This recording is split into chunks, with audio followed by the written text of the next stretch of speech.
Yes, yeah, we can. We're gonna look at the video. Right, right. Yeah. Is that, was, Yeah, was, is this what you did? Okay. Just did a week.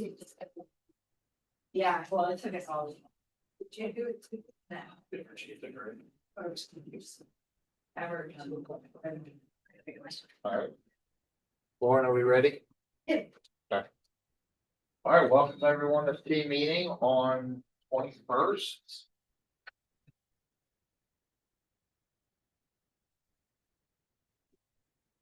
We're gonna start with birthdays. Where is Michelle? Wait, where's Michelle? I thought she was.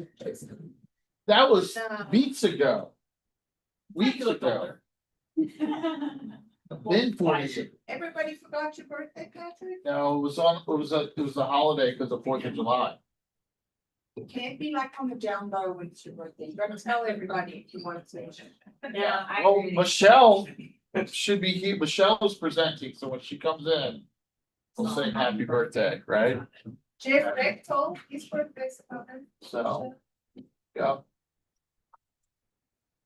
Birthdays. Bucket bills, once again, Lauren put together all the slides. So thank you, Lauren. The red wall, Annie's idea. Lindsay carries it out with execution. So thanks for making the office look, sprucing it up a little bit, right? What else we got? Anyone? Anyone?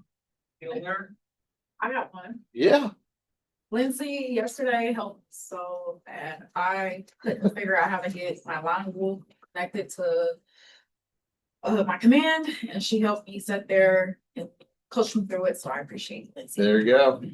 The She's good got one. a good listing on Dana. Oh, Yes, you do. Yeah. I like that listing. Anybody has buyers, he's offering What you asking? 225. yeah, Okay. okay.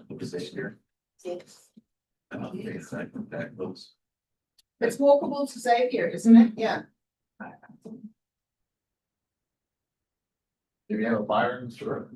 Any other bucket fills? No? Okay. Okay. Let's see what else I got. All right, here's my market data. This is from realtor.com. So this is June. Active listings, new listings. I think last time our data said that the average was on the market for about 31 days. So this is saying the median days on the market is 37. And look at the median listing price. This is once again according to realtor.com for June. So 354. And this does include all of greater Cincinnati. So it's not just Cincinnati, it includes Northern Kentucky and Indiana as well. So this is what I like this stat right here. The median price per square foot. Obviously, that's what we use in commercial. So that one's always, I think, a good one to compare properties. I don't know that you guys use that in residential as much.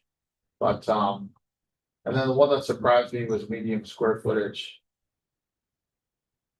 I don't know if you guys are seeing the same in your with your listings or your buyers, but. And then this slide is, I really like it. I want to go over this one. So this is affordability for the metro area. The perfect score is 1.00. That means that it is 100% affordable for the income levels in a metro area. Less than that means that that is the percentage of how much higher it is. So Cincinnati sitting at 8.84 means it's 16% higher. So homes are 16% higher than the average income in greater Cincinnati. So whereas you look at St. Louis all the way down at the end, it's actually the most affordable market The only other affordable market that I could find, oddly enough, and I didn't want to put up here because I don't want to acknowledge that it's a real market, is Toledo is also at 102%. Hey, Right? So we're above Columbus, we're more affordable than Columbus.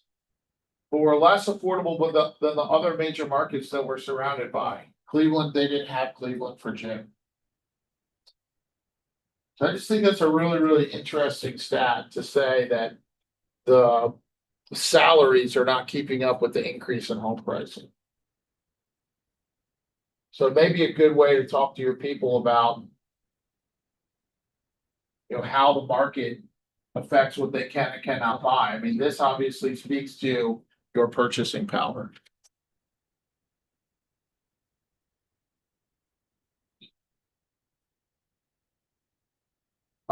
And now we're gonna actually have our first presenter of the day.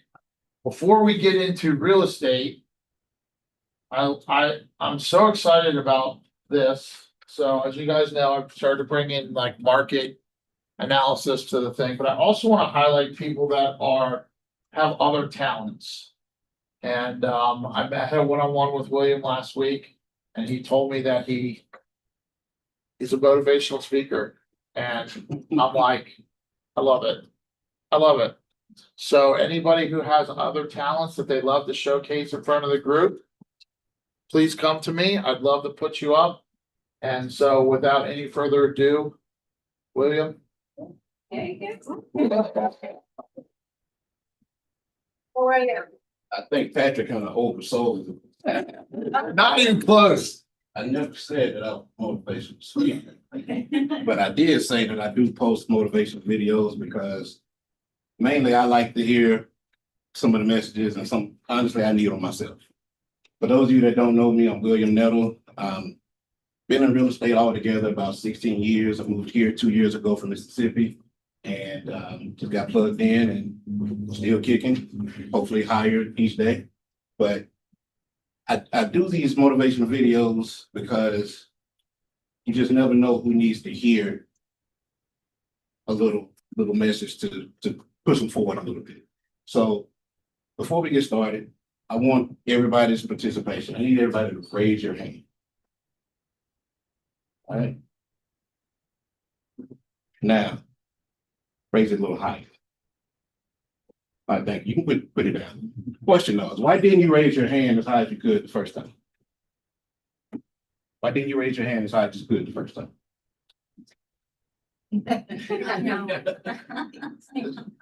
So, as realtors, we have a question that we have to ask ourselves each and every day. Why are we not giving our best effort? And we have to make sure that we are, because it's a twofold reason. Our clients deserve our best effort, and we deserve our best effort as well. Our clients deserve to know that we are putting the best effort for them because they're making the biggest purchase of their life. They're spending hundreds of thousands of dollars on something that's going to last hopefully a lifetime. If not, we'll sell them another one. But they need to know that they have our utmost effort going into this transaction for them. So ask yourself, did I follow up as much as I could?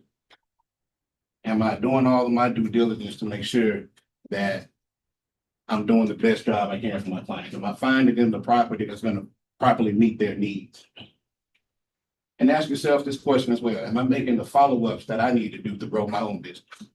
Do I have systems in place to make sure that I don't miss any deadlines? Am I doing the best job I can? And am I putting the best effort I can into my business so that I can grow my business as well? So ask yourself that question every day. And make sure that when you have those moments where you think you've done all you can do, remember this moment. You still have a little bit left in you. You can go a little bit higher. You can do a little bit more. So hope that motivates everybody to move forward. And I would be remiss if I didn't take this opportunity to also say that this is the Team Jackson show today. We're taking over the meeting. And we have a good thing going up in Fairfield. Come see us if you've ever thought about joining the team. If you want to be a part of a team that makes mission-driven moves, we have a lot of momentum building there, and we'd love to have you be a part of it. you will be valued as more than just a production number. So if that's something that you consider, come see me after this and we'll have a conversation. Thank you.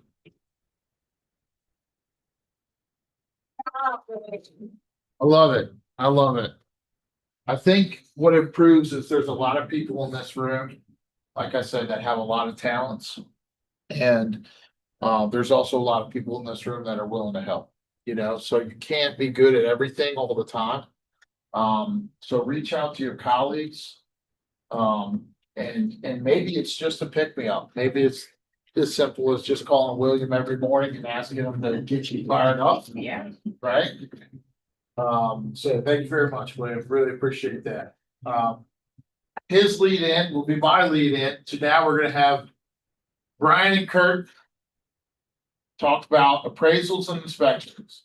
You guys gonna sit tight or are we gonna come up in front of the classroom? Doesn't matter. I'd love for you to come up. Maybe start off with a push-up contest between the two of you and then we'll roll right into the. Okay, sorry.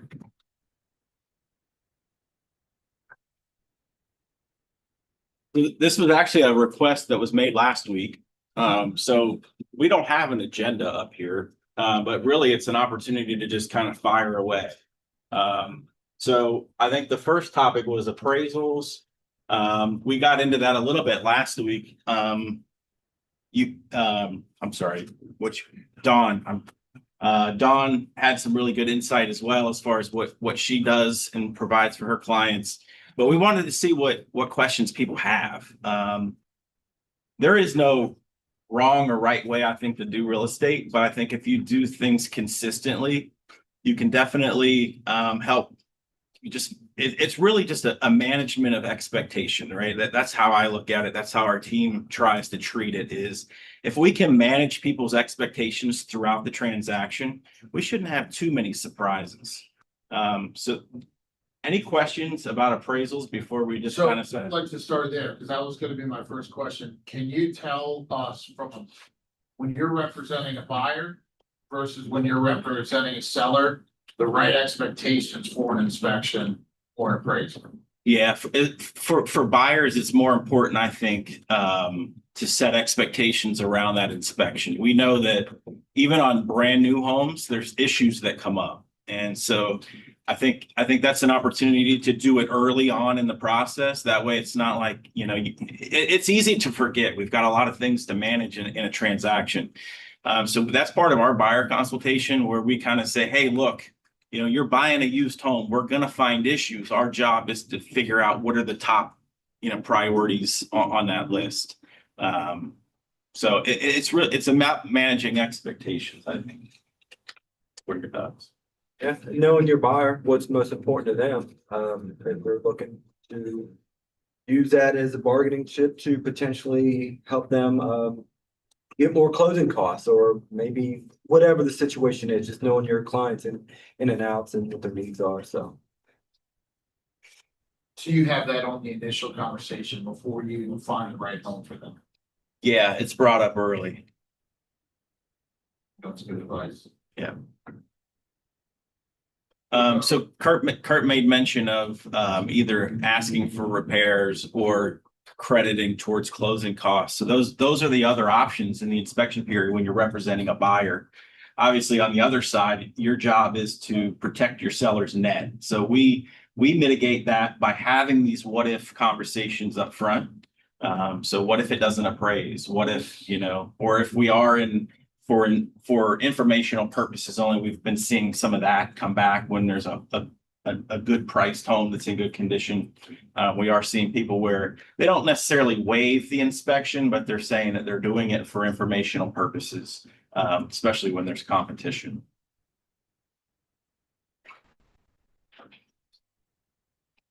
Any other questions, Patrick? I know, right? What do you, when you have a listing, do you leave a packet for the appraiser in the house? And if you do, what do you leave? I usually don't leave it in the house.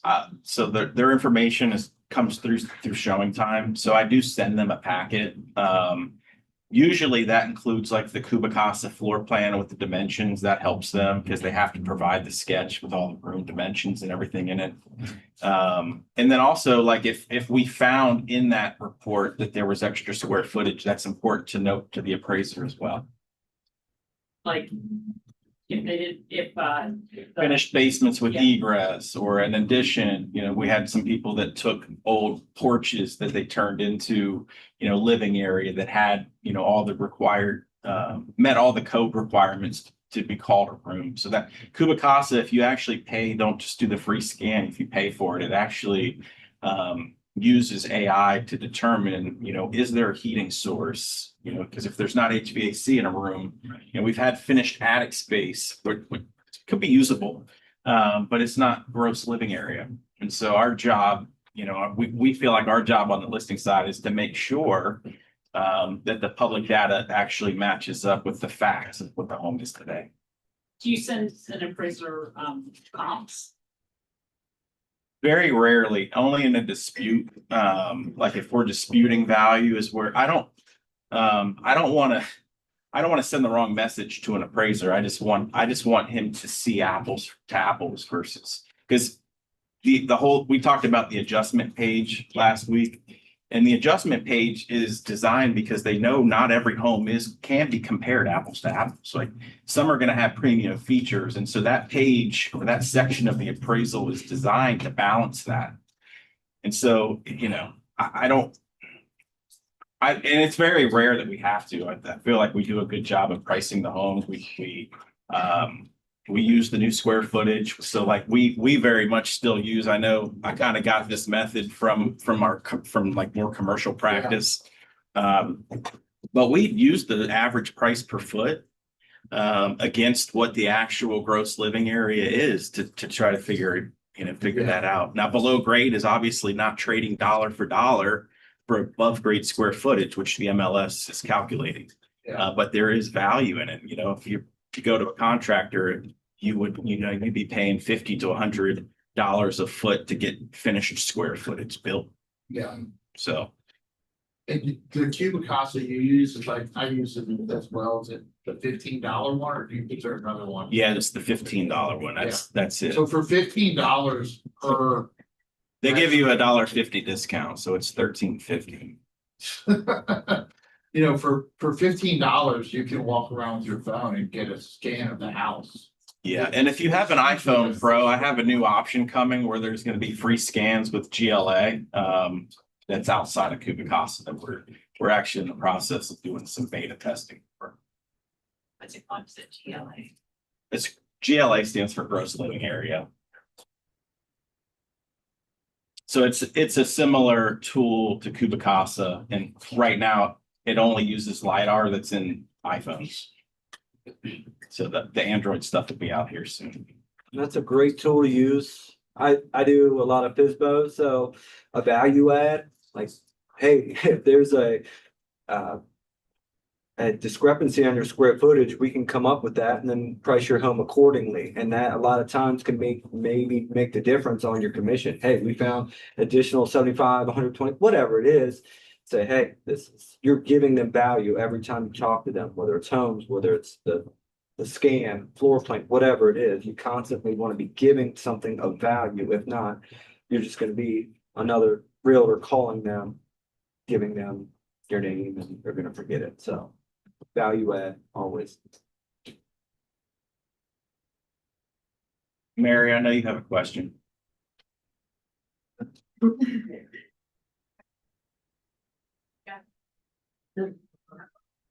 Did you say how, I was not talking, did you say how you, fight the price of the freight, say how you was going to reaching that?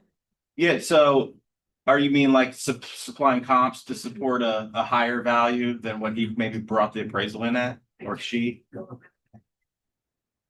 Yeah, so I've got good experience with that and bad.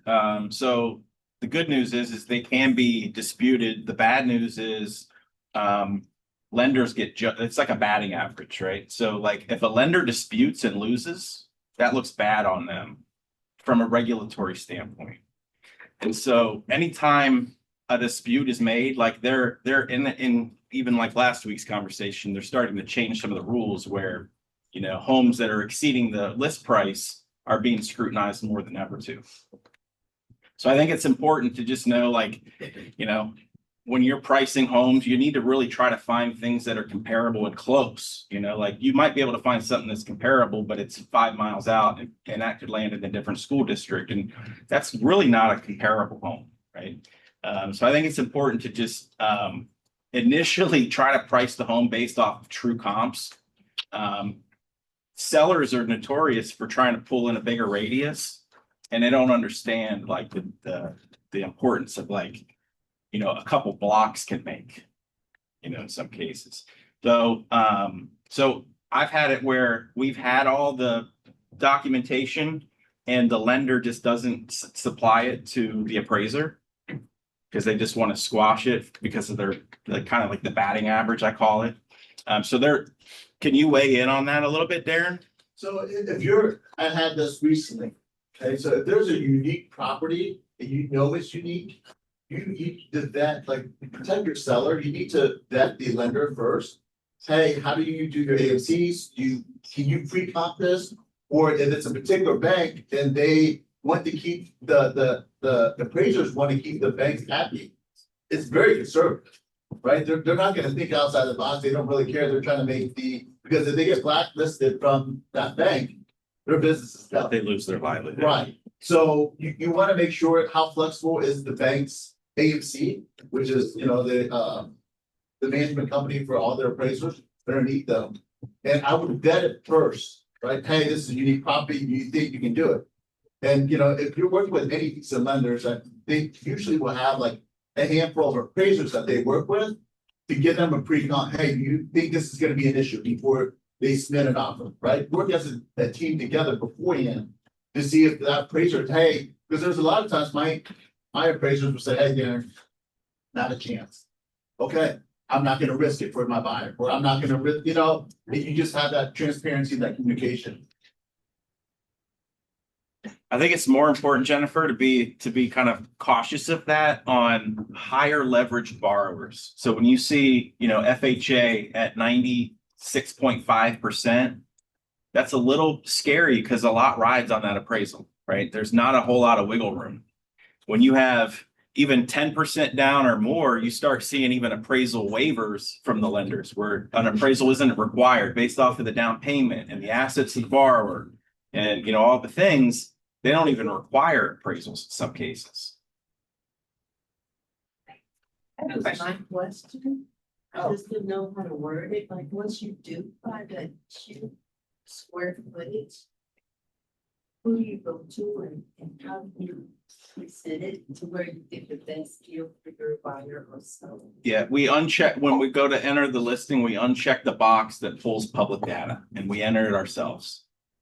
And you have to, you know, get your calculator out because if you pay for that report in Kubicasa, it'll break it down as far as, you know, the first floor, the second floor, and it pulls out like, you know, garage space and things that are not considered gross living area. And then I make sure I have it all in the marketing, you know, like in the remarks. Because the auditor's still going to show the original footage. So if we found any type of discrepancy, we don't want to auto pull that in. We want to display it as what it is. I'm just figuring this out, but so I got a buyer under contract over the weekend. And she's gonna put like 50% down. So I think because of that, when it's appraised, it doesn't have to appraise the purchase price. It only has to appraise for the loan price. Is that correct? Do you know? No, it has to appraise for the purchase price. I mean, and your buyer will want it to appraise for the purchase price. Yeah. And were they like in a multiple offer situation? Yes. Okay. And Do you the put any lender type of said, gap waiver or anything like yeah, that? we did. So we got it, but I was a little like murky about. It's just less important because she could go up to 80% LTV. So if she's sitting at 50, she can go up to 80 and not have mortgage insurance still. Yeah, And so she has to borrow more and she can bring the same amount of money as she was before. okay, so she's a better bet for them, Absolutely. but I had to kind of explain that to the listing agent because she wasn't sure. Yeah, no, that's important to do. And I got on the phone and I was like, this woman's putting 50% down, so like, I need you to explain to your people, this is a better buyer, and she's like. Who's her "Well, I get lender?" it." Phil Forbes with Warsaw. So, it would be good. We even have the lenders call the And listing agents. He's the one that helped me realize it, cause I reached out to him. Yeah. He's on his way to Portland, but he's like. There's just so many ways to restructure that deal if it went south, you know? Yeah. So like versus the higher leveraged people where there's not a whole lot of options to fix it. That gives you lots of options to fix it, right? So that's why like when we're representing sellers, it's not always about the best price necessarily. We're looking for a combination of things, the best price, the strongest borrower. So like when we call, well, I personally call every lender and I call it the interrogation. It's not, we don't put them under hot lights or anything, but I do try to make them sweat, right? I want to cover things like, what if it doesn't appraise? Is your borrower going to be willing to restructure and go to a higher loan to value? Let me call and find out. They usually call back and say, yeah, they're fine with that. Okay. But it's just, there's lots of ways to restructure the deal. When you're dealing with that's more of a conventional buyer, right? Yeah. It's a conventional structured loan. And so you have lots of options. And that's where I'm learning, like, collaborating with the lenders is so key, It and is. talking to them a lot. and Having a really trusted lender understanding. like Darren or somebody Yes. in your back pocket where they answer the phone when you call Yes, is 100% key. yeah, And to have them call other agents, because not all agents know, like, this is foreign to a lot of people when you're like, hey, like you have to explain and paint the picture because not everybody has that vision. And that's part of why you didn't get the appraisal waiver, even though you're putting 40% down and probably have great credit, and normally that would, like Brian said, like if you put 20% down, 15% down, usually you get tripped on an appraisal waiver where appraisal's not even needed. But because if you're paying so much more, you're bidding so much more on the value of the house, our in-house software that they kind of use, they may not like it because it's so over what they think the range of the value of the house would be. It's not safe anymore for them. So even though you're putting so much down, you're not getting that appraisal waiver. Right? So, but like Phil could, I know Phil, he could have ran the software to see beforehand if you got an appraisal waiver. And if you can run it beforehand and trip the appraisal waiver, right? But you need an address to trip it. If you get that appraisal waiver, that's huge. That's- When going I into didn't To even know present what that you with your offer. You can go into making an offer, hey, we don't even need an appraisal for this. Wow. Right, so if there are multiple offers and they're worried that it may not come in and that, like, now I'm gonna have to renegotiate with you because I sold it for 20,000 more than the list, but what? if That's a it- huge variable. That's a lot. I mean, that's the seller's biggest concern is the inspection period For sure. and then the appraisal. Yeah, Like, and they were and they really don't consistent sleep about until those are done. Yeah, So that's important. If you can present that where it's like, hey, assurance, peace of mind with your offer. yeah, thanks, Darren, I did not even know that was a thing.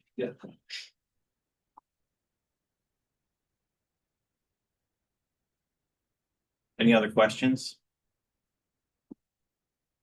Compliments for Kurt? I love your outfit, Kurt, I love the gray and the blue. Sweet. Brian always looks the I try to keep it consistent. same. In life and as a. All right, great. Thank you, gentlemen. We'll be here for lunch if you have individual questions, right? All right. But don't go far. I want to do something real quick because we do have a lot of newer agents in the room. So I want to make sure I understand this. And so everyone else can understand this. Let's say you have a house for $300,000. Okay? And you're putting down 30%. That means you're bringing $90,000 to the table. If the bank is requiring you to bring 20%, that means the bank said, I only need to bring 60,000 to the table. Is everyone following this? But I'm gonna bring $30,000 more because I have the money, because I sold my own home and I'm gonna roll it over, okay? If instead we got in a bidding war and you paid 310, that means if the appraisal comes back at 300, you're $10,000 short.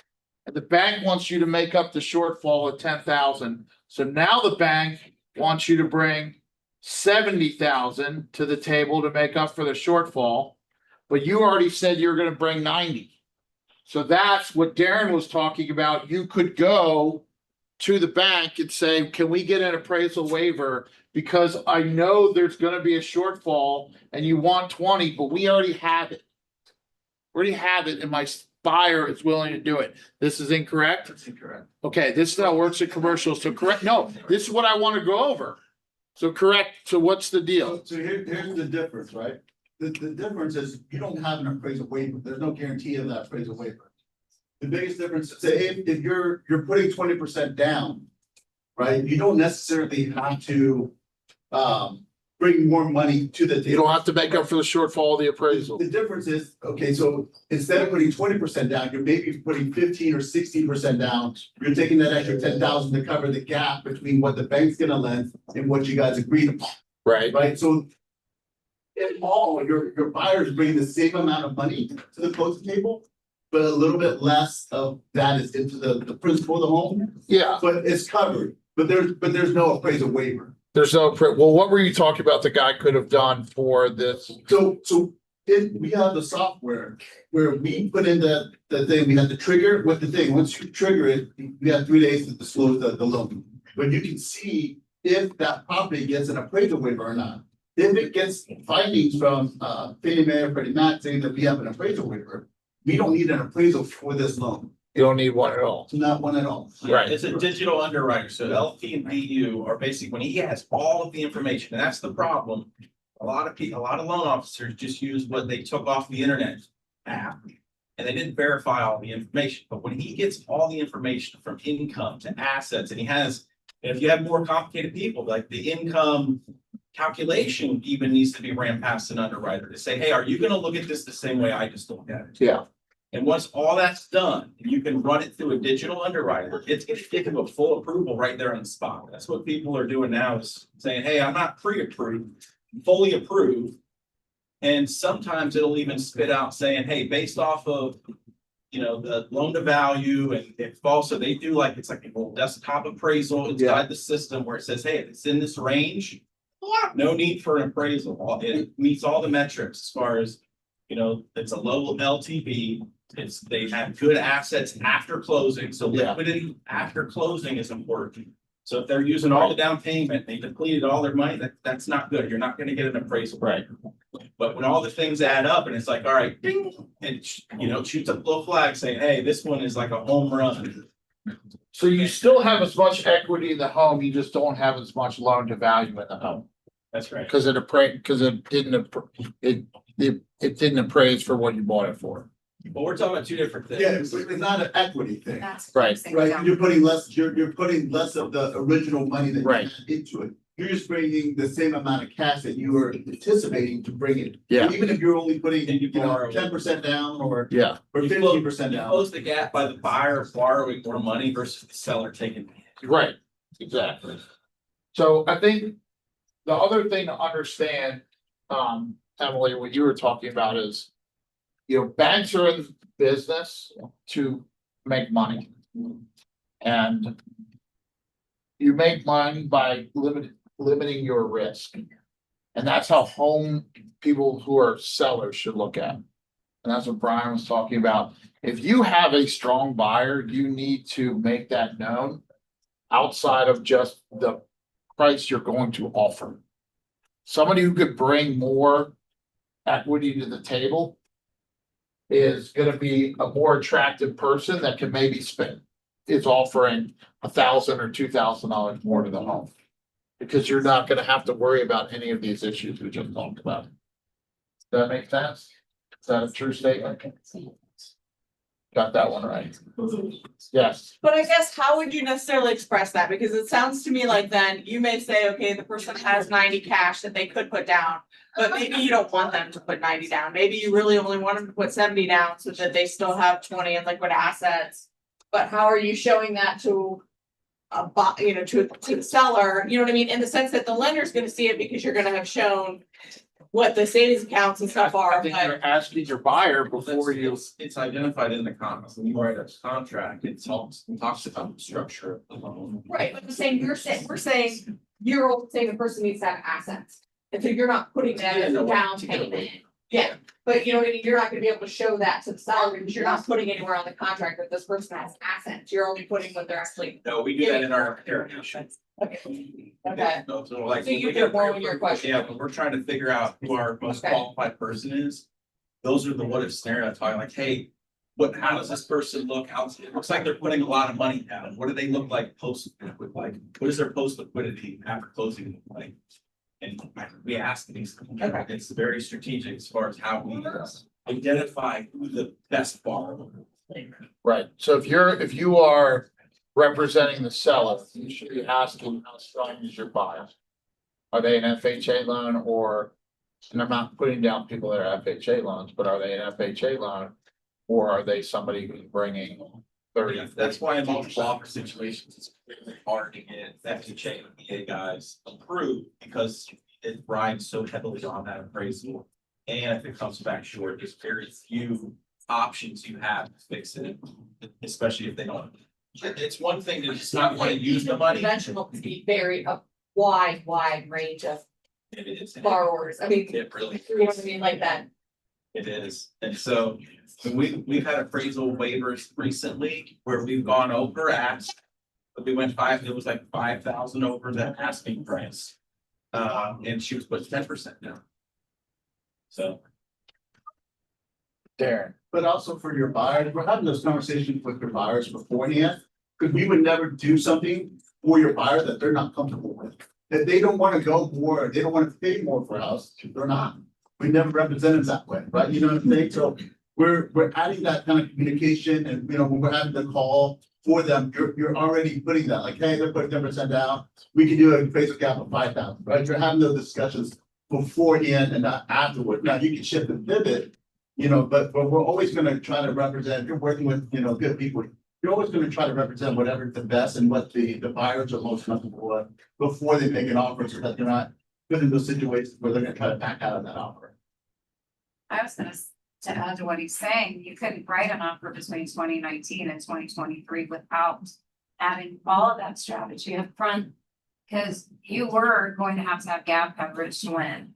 And you were going to have buyers who had the capability of going conventional, even if they could go, you know, FHA.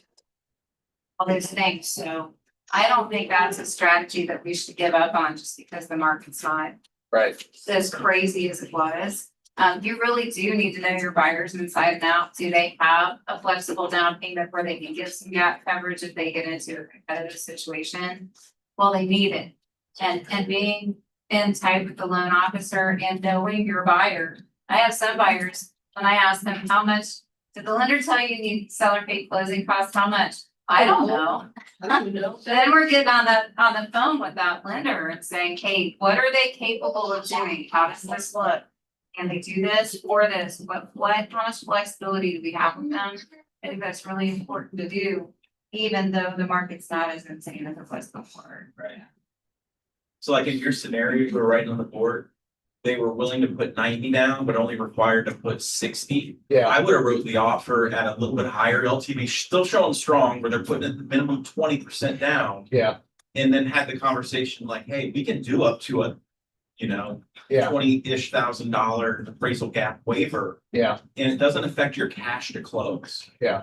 And then verify that with the lender, just to make sure, you know, that's the case, because right, in some cases, the lenders are then having them use some of their extra cash to pay off debts to get the debt to income ratio in line. right. So, you know, you just want to verify it.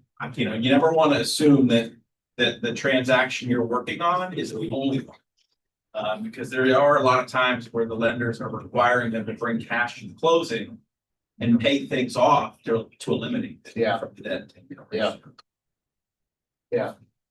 Maybe that's our next topic, debt to income ratio. I don't think agents need to learn. They just need to understand that it's important to communicate with the lender throughout the whole thing, so that the borrowers can understand it better. Yeah. I know this stuff because I'm a former lender, Right. right? And I still do commercial lending.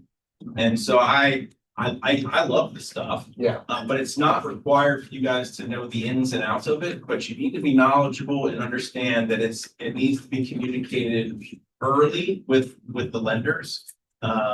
Just so everybody's on the same page, because Yeah. it's easy to just assume, in this business that, Yeah. you know, because we do it day in and day out. We assume that everybody knows what we know and that, you know, and don't do that. Just set expectations throughout the whole thing. And educate people. Yeah, the assumption that your client knows as much as you do, I've experienced that myself. What is this video? It's just a little intro video for awards. Oh, oh, nice. Yeah, it's a little. We're gonna do awards.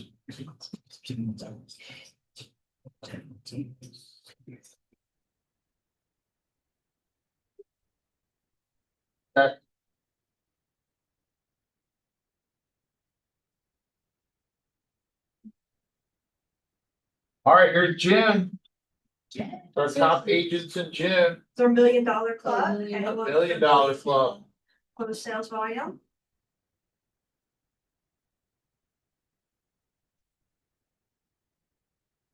He's in the room or was in the room.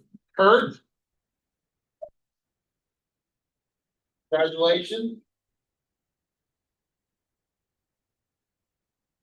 This is our, This is the rest of the $1 million. the rest of the $1 million. All right. Jenkins. Who else is in the room? Tony? Wake up, Andy Brian. was here. Brian. All right. Yay. There's closed volume through 2026, through the end of June, halfway point. So Joe, Missy, Tammy, Charlie again in the room, Becky. Then this was total units in June. Joe sometimes here, he missed out on all his accolades. All right, here are top agents, GCI through June. Once again, Tony on the list. Great job, Tony.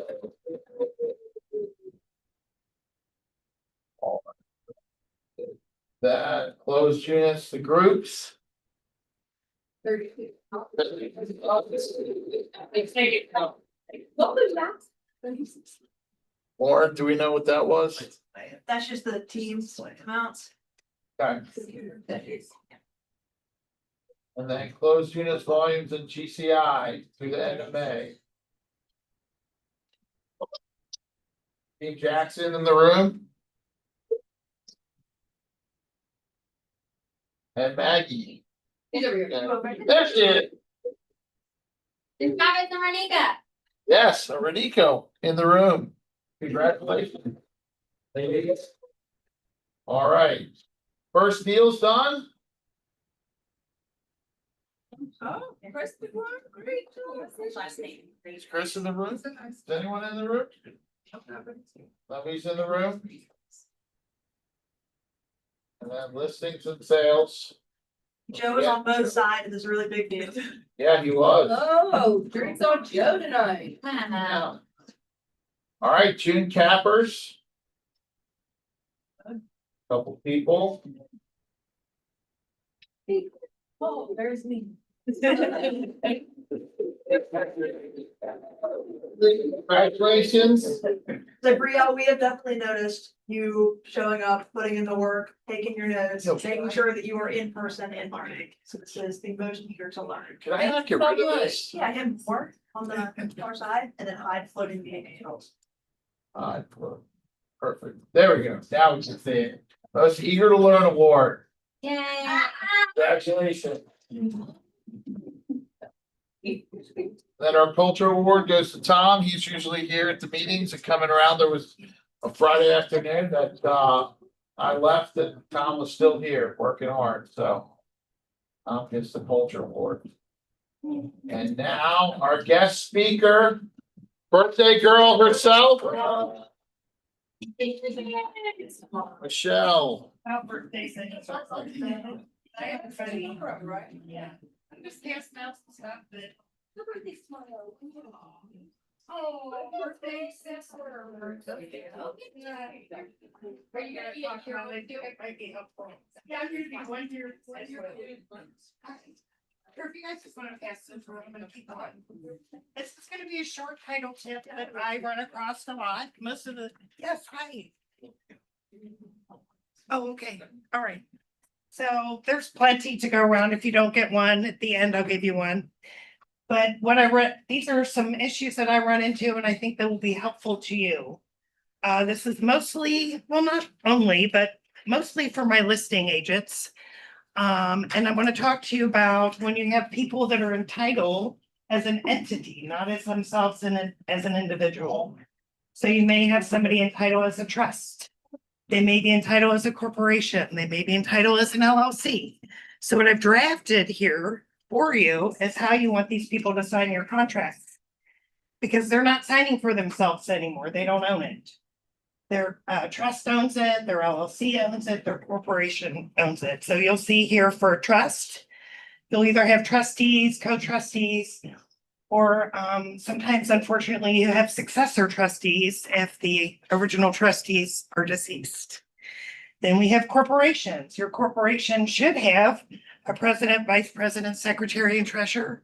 I will say a lot of times I find you have one person that does all four things. That's okay.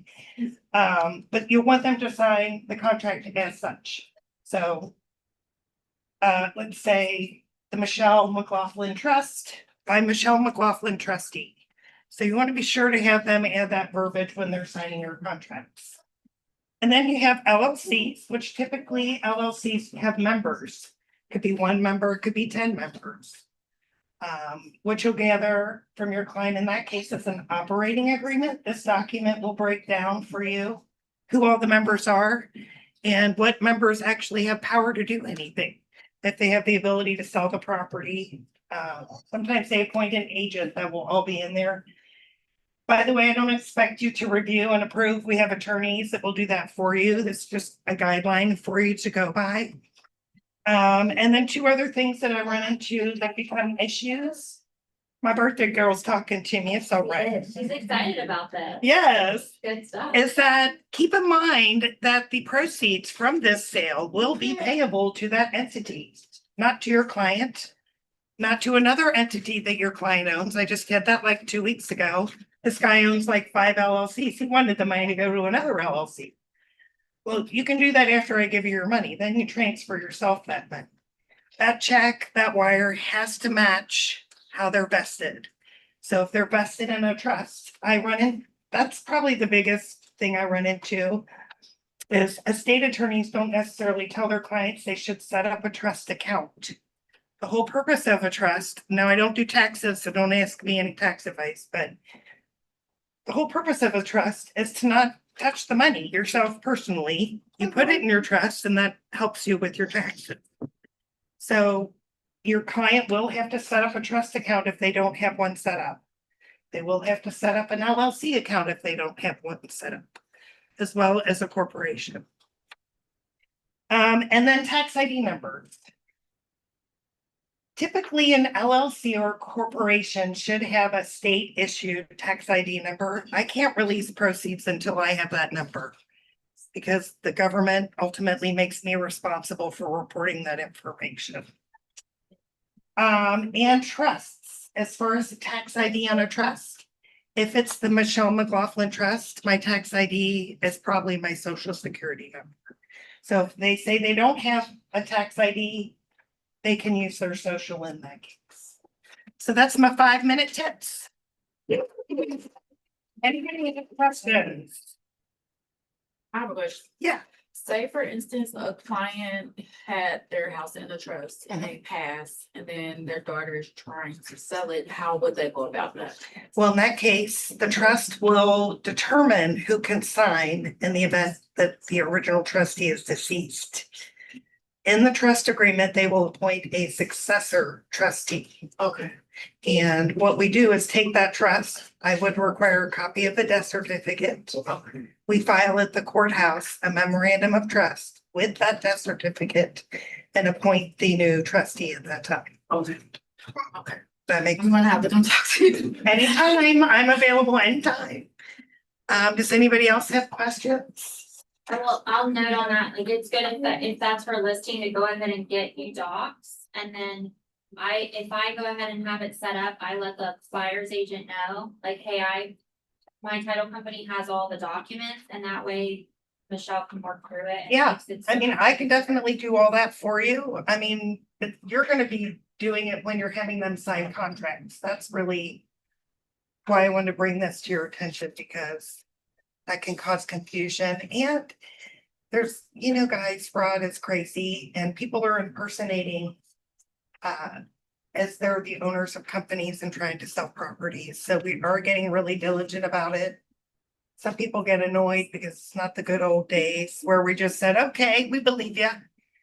Come on down and sell your property, so we do have to have all that in writing, and it's for everybody's benefit, especially the buyer. Want to make sure they actually get the house they bought legally. All right, well, I ordered Qdoba. I don't know if your meeting's still going, but it'll be out there when you're Just, done. I think just couple like announcements. Thank you, Michelle. Thanks, everybody. Couple announcements. Thank you. Maggie has a class right after this at 12:30. No, Inspection timeline and negotiations. Maggie's gonna teach you everything she knows. Next week in person, we have a shareholders meeting. I'm so sick. I'm so sick of this baby. This is It's next week's team meeting. Next week. this is who's on next week's team meeting. Once again, we have career night. Do you have anyone who's interested in becoming a real estate agent? Please have them come to the career night next week. Here, and a couple AI classes. Take it virtually. And then I have my needs. So we already talked about your Dana property. Any more details? It's just been reduced, so hopefully it will get some more buyers. At 2225. So is it a single family home?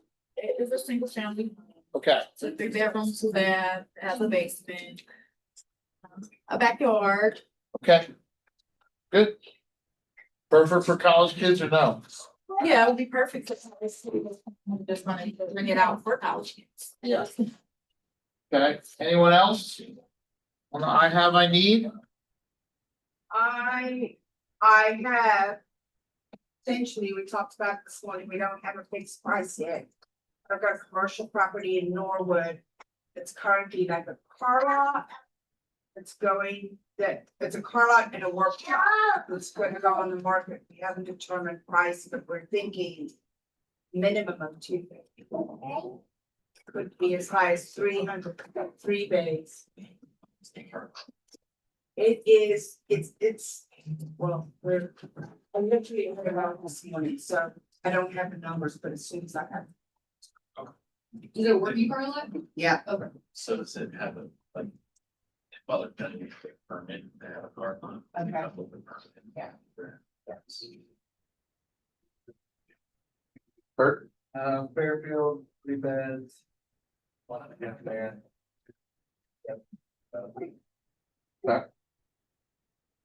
I got a triplex in Cheviot. I think it's making like income is like $3,300 a month. He's looking for around 330. It's stabilized. I just got new tenants in it. 1 unit's been completely renovated.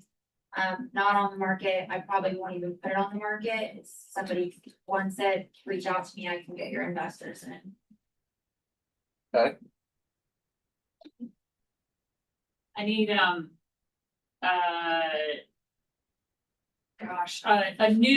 newer build or newer rehab old house, Pleasant Ridge, Oakley. Not Hyde Park, Maybe Madisonville or Madison Place. Up to 800, maybe a little higher. Could be 4-bedroom, prefer walkout, finished basement. First floor primary. Yeah, and do that. Right. Yes, I Right. need that. I need something. Yes. It's gonna be hard to find, but they're not picky. It needs to be 235 or under, and it needs to be ideally, if it's somewhere in like Loveland, Milford. They could do like Evendale, Sharonville. Just, it needs 3 beds, doesn't even have to have a basement. Or a bathroom, huh? It has to have a bathroom. But, yeah, just need a home. They It's need a just home. hard to find it around Loveland under 235. Really Yeah. hard. Yeah.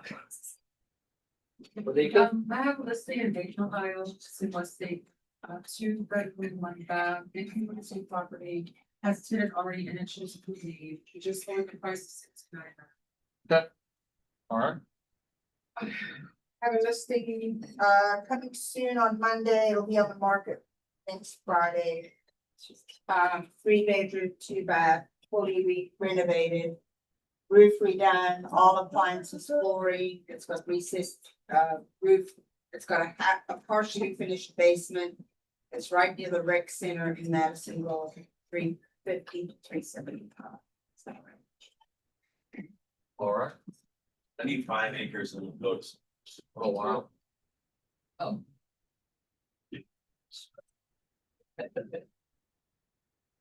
got 20+ acres. Up to 1.2 million. House doesn't have to be perfect. What area? 20 minutes from Mason. Possibly 30. We got one that's sitting on the market too, without motivated buyers, it's in Hamilton Township, Village of the Classic Way, it's a huge house, it's over 3,700 square feet. We just reduced the price to $525, 4-bedroom. Could be a fit in the finished basement. Steel. Because it had some foundation cracks when it was first built, and now it's only less than 10 years old. People are freaking out when they see these cracks in the warranty, got it. Okay. Freak out.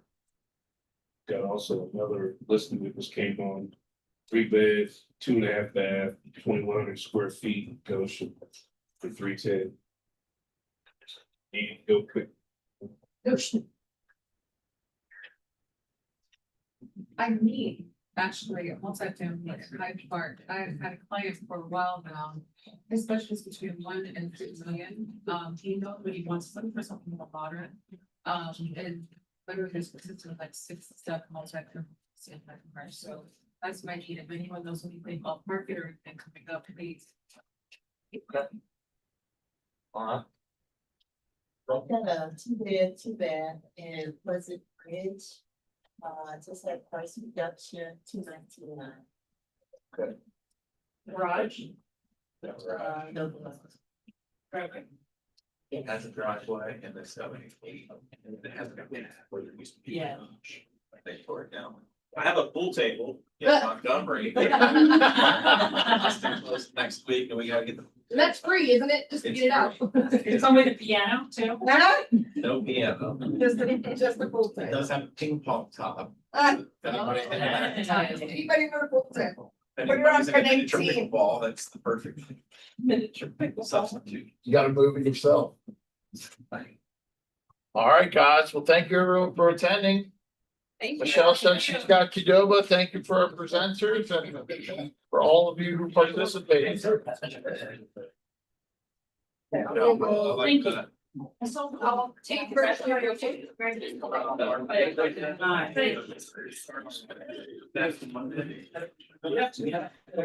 That way.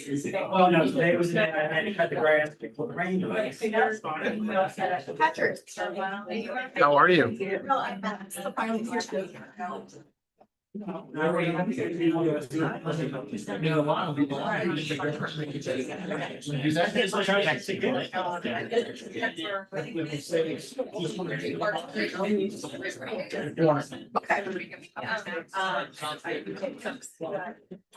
This is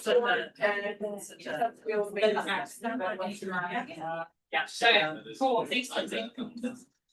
It's not.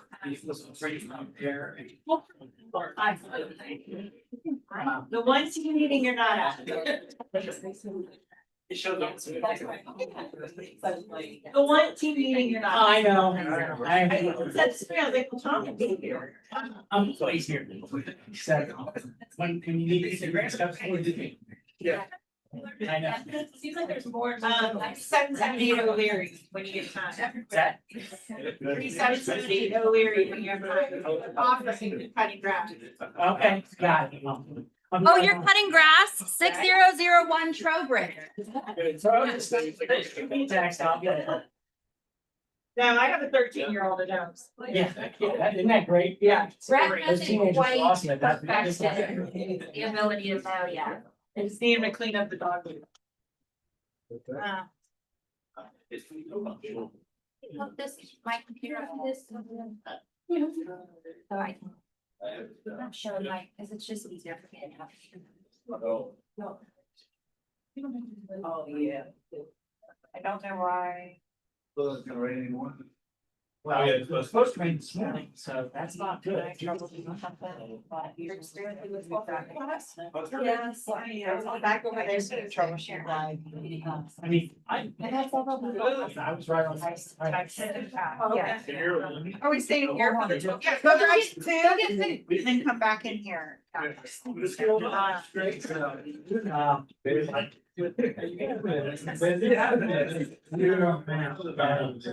You get all of like. Yeah, I mean, suppose it, but so. Whatever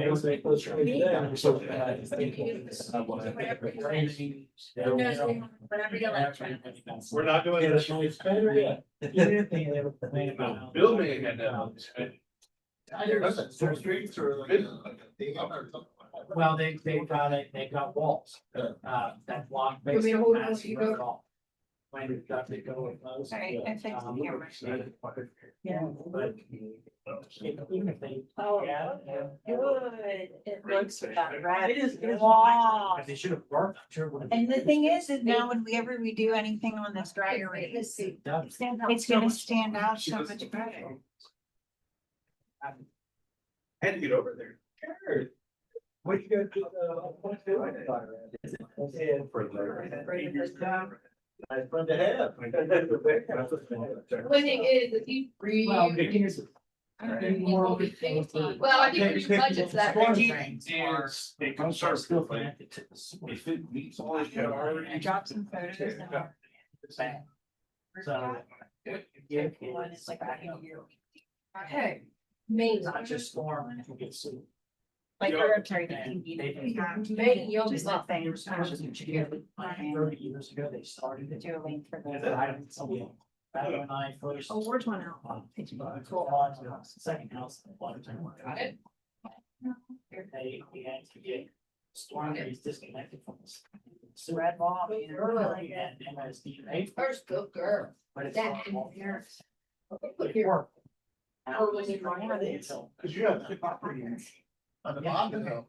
Oh, yeah, I know that too. Yeah. I'm gonna just leave it on. I didn't know about that. Can- But the thing is, that Can the you storm, add the link to the train sewer line Yeah, runs behind all our houses on the I hillside texted to. and in our backyard. So they literally had to bring in back to South Florida yard. And When you do some more cheap. so the storm line collapsed too. And I found that out, found that out when they disconnected our the sewer line. Good. So I found that out. Living Disconnected our the dream. storm line. Every day. Something different with this thing. Oh, yeah, it's gonna, so they tore up. So, courtesy of me, we got to do that. I know that's why I told him, I was like, dude, it's so hard for us to get our lives together to get in here. To her, because it's like, she's all, I mean, he was like, make her be quiet. Dude, she's boring. She's not gonna explain.